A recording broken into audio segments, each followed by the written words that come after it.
তো কৌশিকদার কাছে জানতে চাইবো কেমন লাগছে অভিজ্ঞতা কি?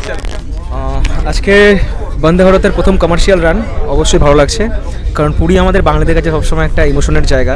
বছরে একবার পুরী হোক, দার্জিলিং, দীঘা তো যাই হোক এখন গোয়া হয়ে গেছে, দীঘা নিয়ে মন্তব্য না করাই ভালো, কিন্তু পুরী সবসময় বাঙালিদের কাছে একটা ইমোশনের জায়গা ছিলই, কারণ সত্যজিতের ফেলুদার গল্পেও পুরী রয়েছে, আর সেই সাথে চৈতন্য মহাপ্রভু তার সঙ্গেও পুরী তো অবশ্যই কানেক্টেড। মানে বাংলার সাথে পুরীর একটা সবসময় কানেকশন ছিল, আছে, থাকবে। তো আজকে সেই কানেকশনটা কোথাও যেন দৃঢ়তর হলো আজকের এই পুরী বন্দে ভারতের প্রথম কমার্শিয়াল রানের মাধ্যমে।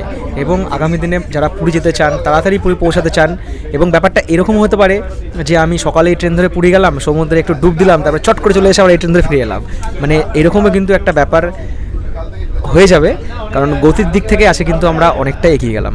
আর আমাদের জার্নি অবশ্যই ভীষণ ভীষণ ভীষণ ভালো এনজয় করছি। আজকে প্রচুর ক্রিয়েটাররা এখানে এসছে এই ট্রেনে, আজকে এটা যেমন বন্দে ভারত তেমনি ক্রিয়েটার স্পেশালও, তো আমিও এনজয় করছি।